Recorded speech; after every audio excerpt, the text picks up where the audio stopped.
Morning. We're going to go ahead and get started with our English Language Arts lesson for today. So it's going to be a quick one again. We're just going to kind of wrap up what we've been reading this week, and then I'll introduce the weekly reflection. So really quick, I kind of want to talk about introduce an essential question, and we're going to talk about a few different things, and then I'll go ahead and introduce the weekly reflection assignment. So looking at the essential question, why might an author include primary source quotations in an informational text? So there's a few key words in here that are really important. So let's go ahead and underline those. So I'm going to underline primary source quotations, and then I'm also going to underline informational text. So these are important key words for us to kind of break down the question. So let's first evaluate it a little bit more. Primary source quotations. There are two different forms of sources that an author can use. There's primary and then there's secondary. So let's kind of define what it is. So primary is directly from the author.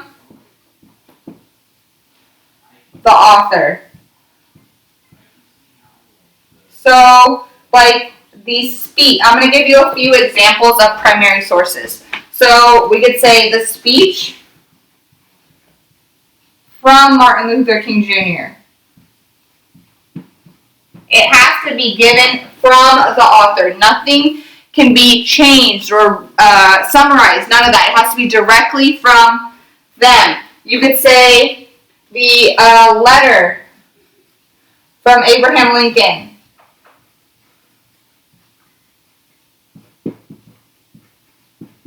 Right? It's all things that are directly from the source. Secondary sources are summarizes, so summaries. So we could say a book report. It could be a movie of the person's life, right? It could be someone giving a presentation about that person, right? So if I Google Martin Luther King Jr., I'm going to find documents that talk about that he wrote, right? Like that reference something that he wrote, but I'm also going to find a lot of documents that are secondary sources, right? It's another person writing about Martin Luther King Jr., which isn't necessarily a bad thing, right? You can use secondary sources. But if something's talking about specifically, if they specifically reference primary source, you have to look at it directly from the source, directly from the author. There can't be a middle person. It can't be going through someone else into something else, if that makes sense. It has to be directly from the source. So why would someone want to use that in informational text? Well, when we look at an informational text, that means it's giving us information about a specific topic. So we can say, I'll do like a little arrow right here. Information about a specific topic, right? So in informational text, do you think it's appropriate to just guess? Do you think it's appropriate to just kind of guess about the topic? Be like, well, I heard that a Ford Mustang's a really good car, but I don't really know anything about the details of it, but I'm going to write a paper about informational text about why you need to buy this. But I'm not going to include any information because I don't know it. Like, do you think that's appropriate for an informational text advertising information about a Ford Mustang to not include any primary sources, any factual evidence to back up their claim? Do you think that's So when looking at informational text, it's key. So I'm going to write another arrow right here that's going to say key, and I'm going to do asterisks to show you how important it is.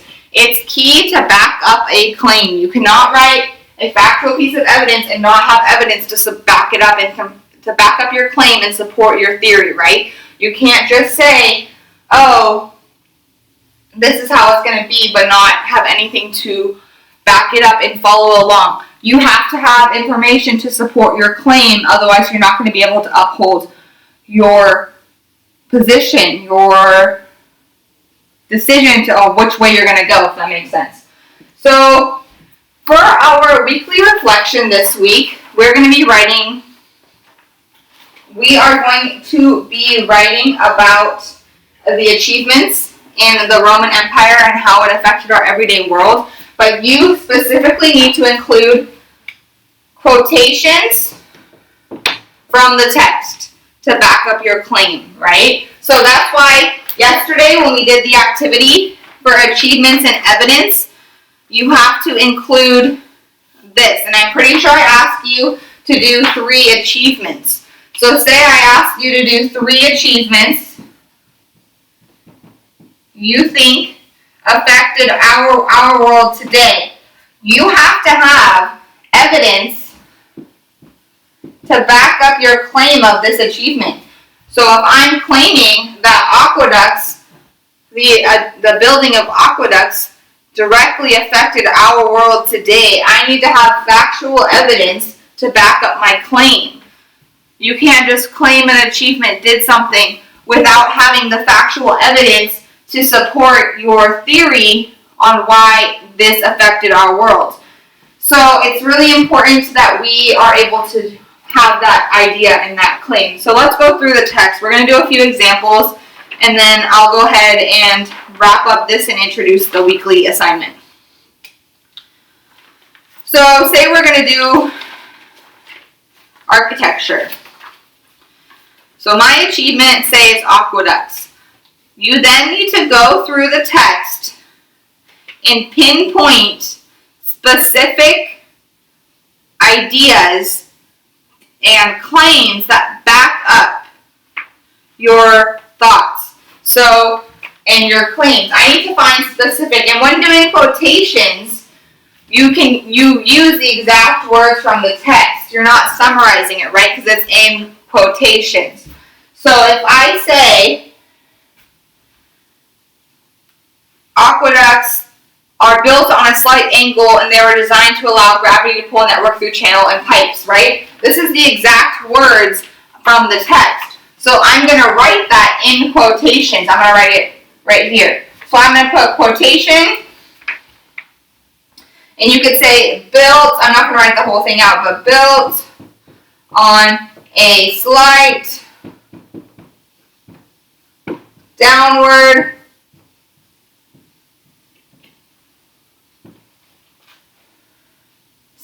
downward angle, and then it goes comma, dot, dot, dot, dot, and then quotation marks. Okay? And then you have to cite where the source came from. You can't just include a source and not cite it. For this, I'm not going to have you do I'm not going to enforce a specific MLA or any type of citing, evidence, quotations. I just want you to explain where you got from. So all you would need to do is you can put the author. So who's the author? Last name, Telling. And then you could say, comma, page 13. And then it would be period. So when you're writing in your text about the aqueducts and how it was an achievement, you need to make sure that you're citing your sources, right? So let me erase this part so that I can give you a better example.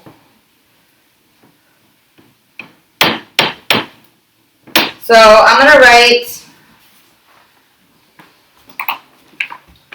okay, so this is, say I'm writing my reflection, and I write, I believe that the creation of the aqueducts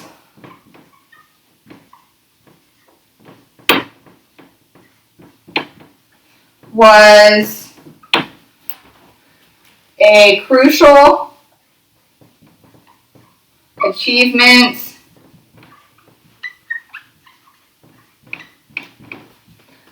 that has affected our world today. Okay. Affected our world today. Say this is my starting sentence, right? This is my starting claim. This is how I'm starting my reflection on one paragraph. This is my starting claim. So if I were to go through and look at it, what is my achievement? I have the word achievement right here, and I'm claiming that the aqueducts. Okay? So this is my claim. I now need to go through and find 3 pieces of evidence that support my claim. So 3 pieces of evidence.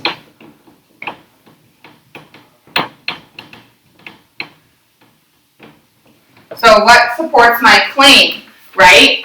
So let's go through and find my pieces of evidence. Under the architecture paragraph, I can find what I'm looking for. So you could say, I could use the quote, built on a slight word angle. So I could say, based on the text,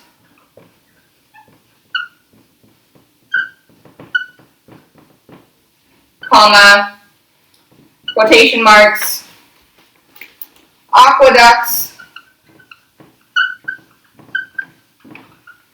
are built on a slight downward angle, right? And use this whole quote. Now, your evidence does not have to be, I'm not going to write out the whole quote, I'm just going to write here, downward angle, dot, dot, dot, and then the quotation marks ends, and then I'm going to write where I got it from. So her last name is Tellings, and I found it on page 13. Go ahead and wrap it up there, right? So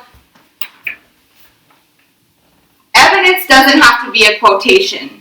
You can just have it based on here. So say I use one quotation, right? So here's one of my first piece of evidence. So I'm going to write 1 right here. This is my first piece of evidence.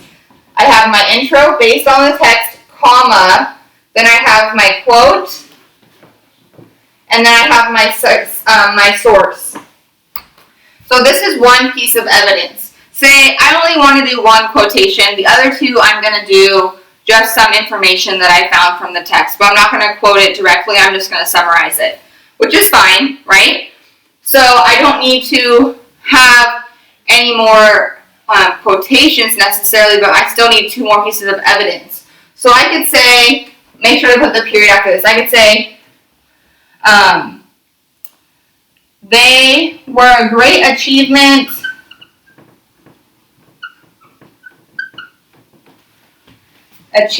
in technology,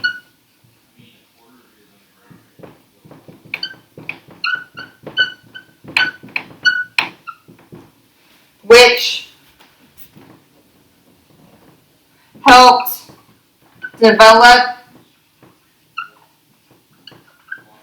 the aqueduct system today.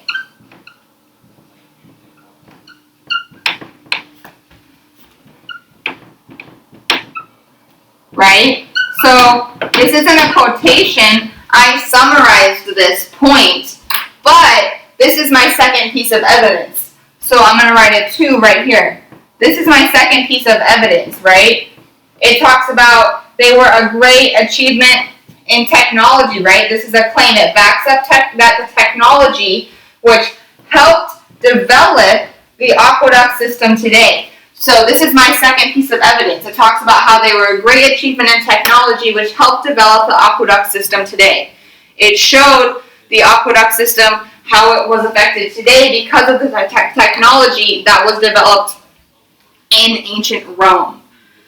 So, in your reflection, you need to have one. So you need to have at least one in your reflection, 1 quotation and the source. Okay? So in your reflection this week, you need to have at least 1 direct quotation from the text with the source. But you still need to include 2 other pieces of evidence per achievement, but they can be a summarization or evidence that you think could happen. So I could say, I think that the aqueducts was a great achievement because it helped bring running water into the city, right? I'm summarizing and I'm bringing on a point that I believe, but it's not necessarily quoted from the text. But in your reflection, you need to have at least one quoted evidence. I know this is kind of difficult teaching virtually in class. Ideally, I would have had a whole lesson where we talked about the different aspects of quotations, evidence inside of the text. So this is kind of like a brief intro into it, kind of a review from what you have learned last year and the beginning of this year and stuff. So it's kind of like a brief intro into it. So obviously, ideally, I would in class like to do a whole day where we just talked about this aspect of how you can reference evidence. But for right now, this will have to work. So as we talked about in wrapping up for our ELA, I'm going to talk about our weekly reflection right now. You will be given a prompt, and our prompt is how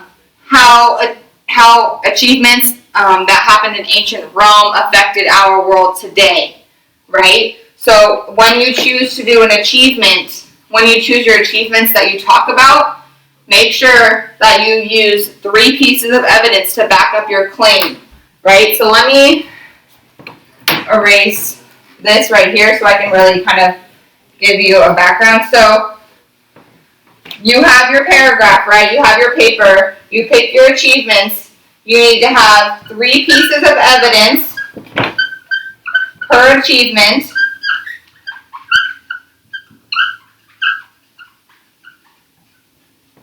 How it affects our world today.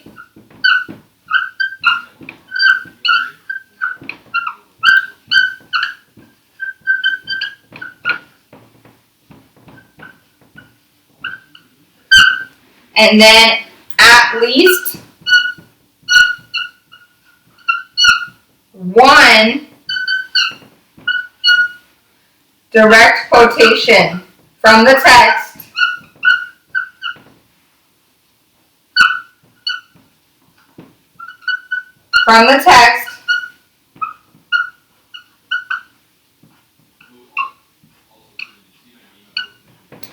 So you need to have at least one direct quotation from the text, including your source, right?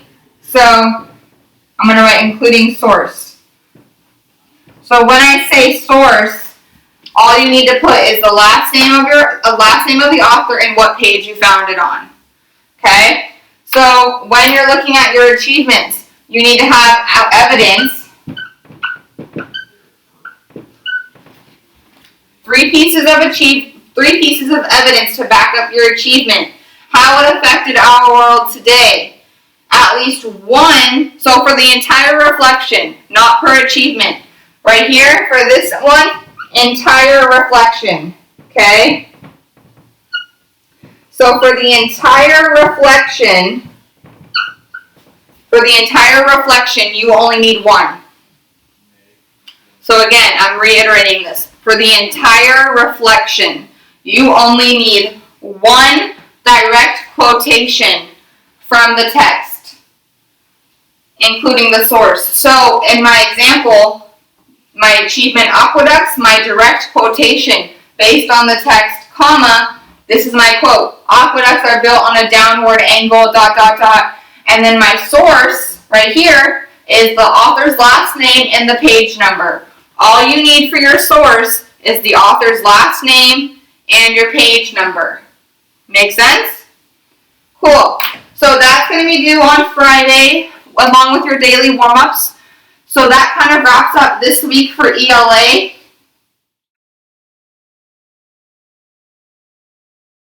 Lesson, good morning.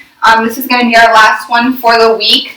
So I'm going to go ahead and get started. I'm going to go ahead and read the last page, page 3, and then I'll go through and write out the points that I feel are going to be important for understanding the materials, okay?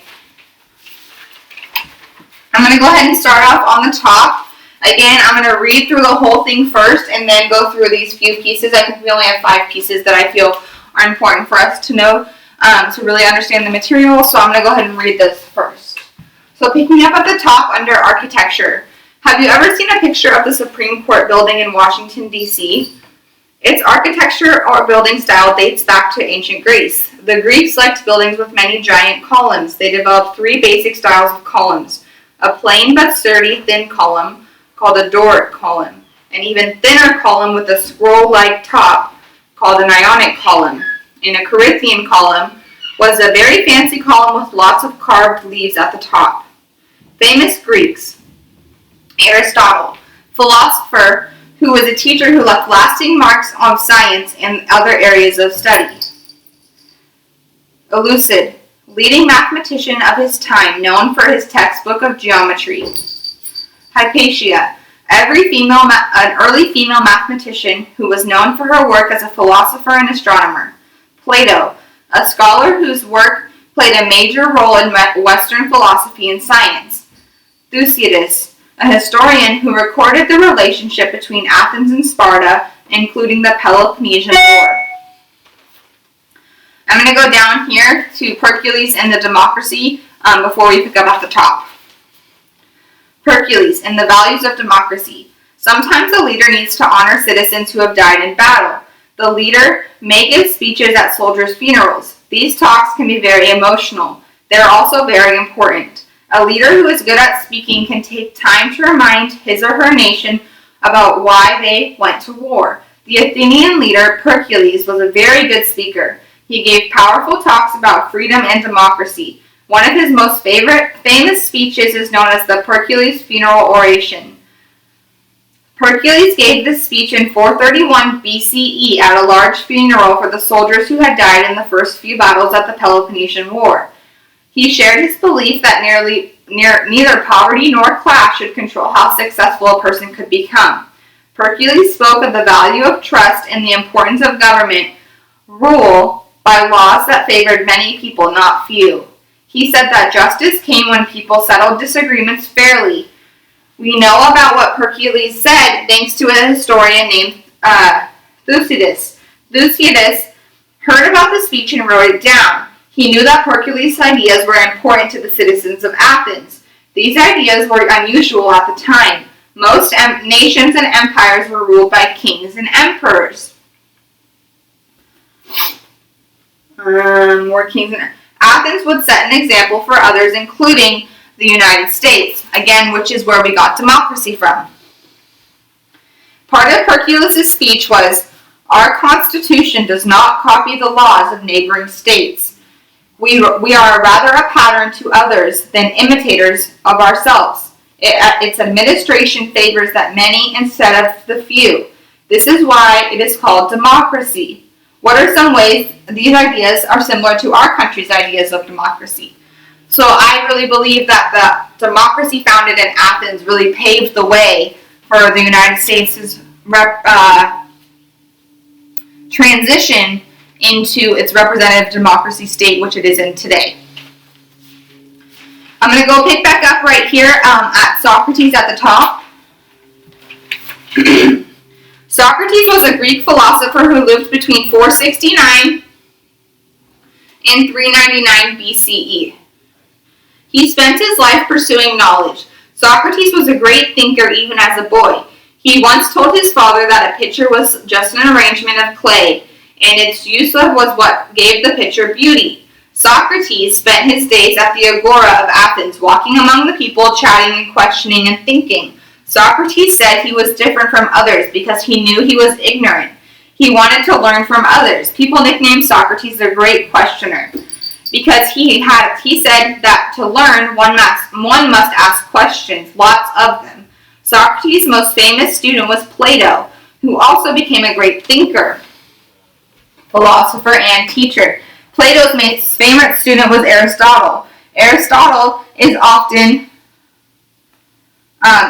also known as becoming a great student and also called the father of science. He used his powers of observation to learn much about the world. As a teacher, Aristotle also had a very famous student. The young boy grew up to be Alexander the Great. As you can see, Socrates' influence continued through generations.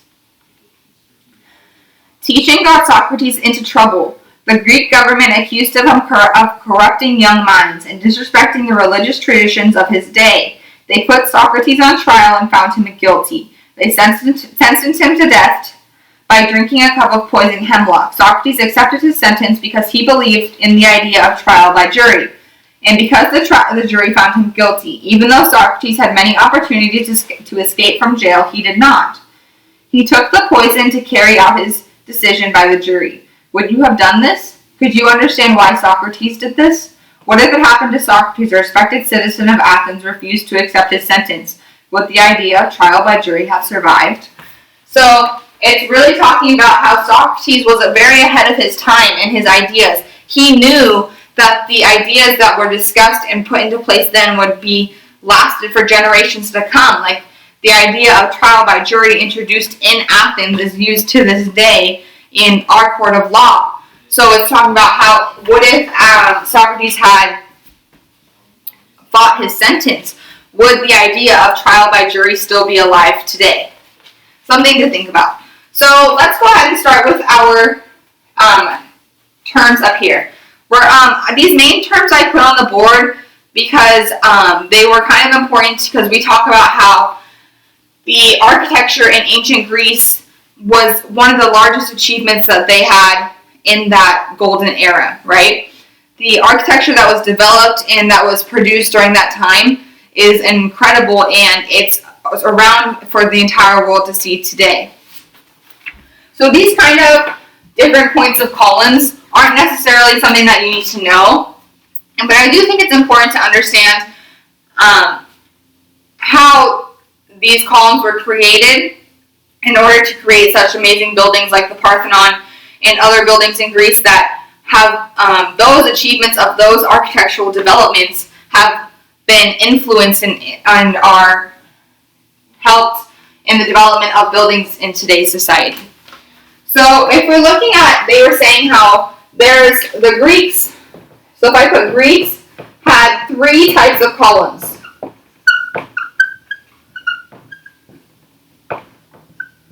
Which are below. So the Doric column was a plain but sturdy. So I'm just going to write plain, sturdy, thin column. These were the most popular columns that were featured on everyday buildings in Greece because they were able to sustain a lot of weight from the marble and limestone that these buildings were created out of, but they took less time to create because they didn't include all of those amazing detailed work.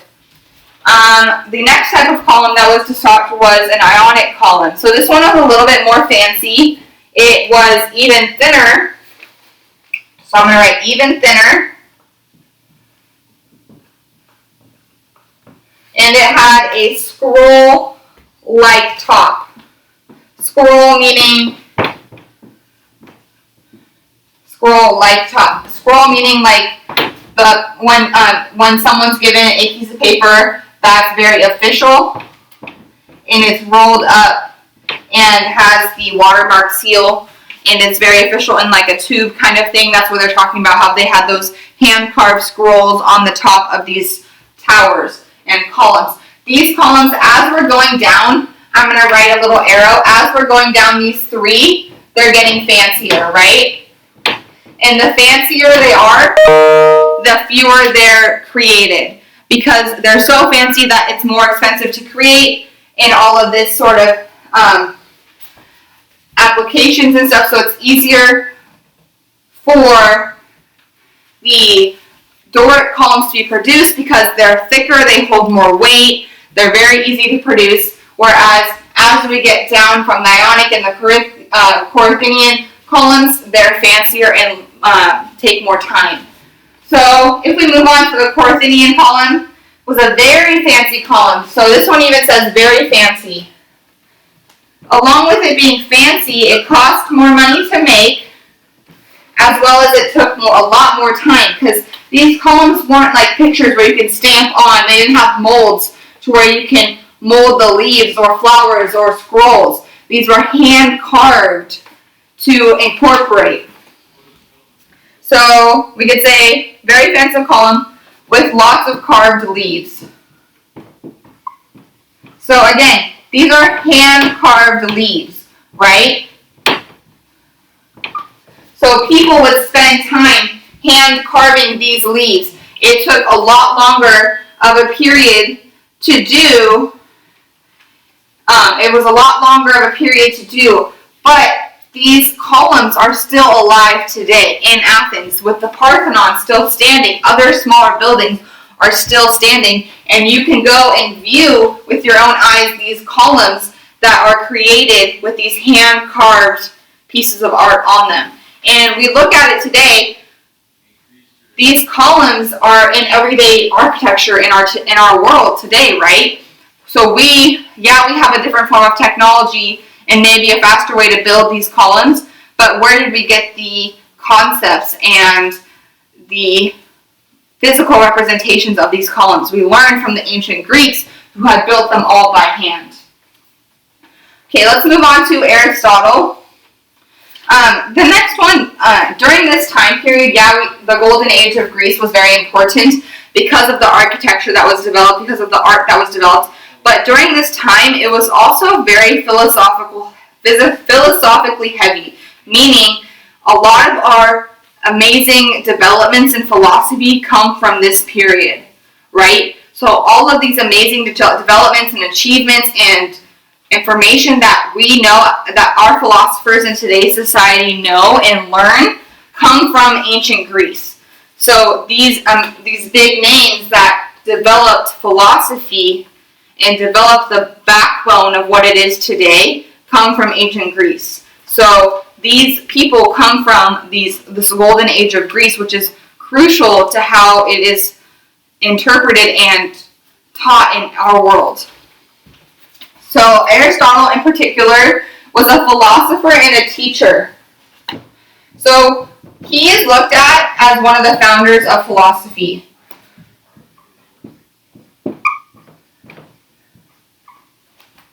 So I'm going to say one of the founders of philosophy, okay? And then he had, it also says that he had lasting impacts on science.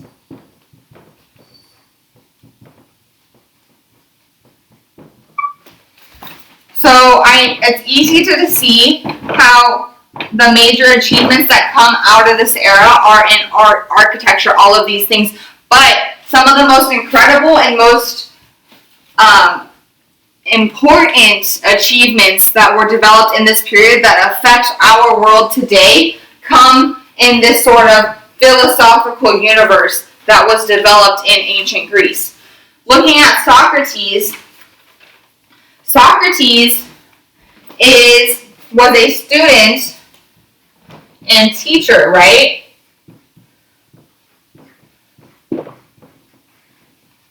He was also known as, people also called him as the founder of science, right? He was nicknamed the Great Questioner because he wanted to learn. He had to learn everything there was to know about the world. He didn't realize, he believed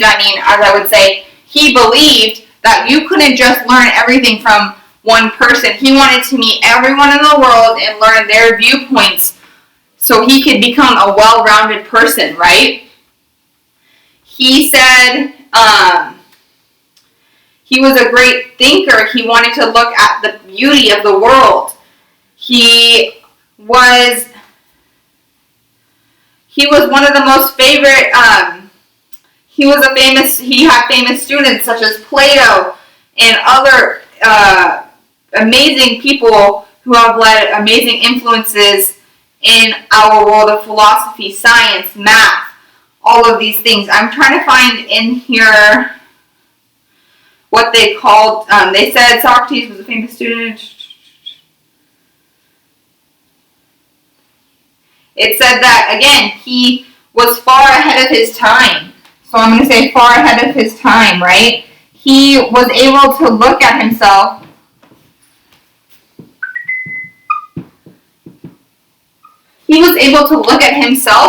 as an example, right? So even at the end, when they were saying how when he accepted his sentence, he accepted that he was going to die, he didn't fight it because he wanted the achievements that was discovered during that time to be transitioned for years and years and years to come. And if he fought these things, these ideas, that could be affected. So he used himself. Yes, he was going to die, but he thought of it as he was paving the way for what's to come. He took that his impact on the scientific world would be lasted forever if he took this opportunity to allow for the world to continue on. How it's saying, they were saying how, do you think the trial by jury would have continued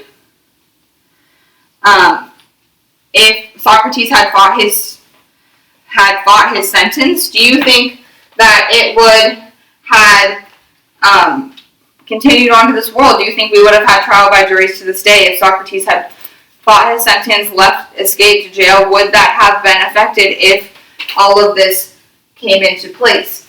So it really kind of determines how you can see how many amazing achievements came from Greece during this time, not just in architecture and art and education, but in philosophy, literature, science, math, all of these things. A lot of our concepts, creations, information that we teach today come from the information that was learned and discovered in ancient Greece.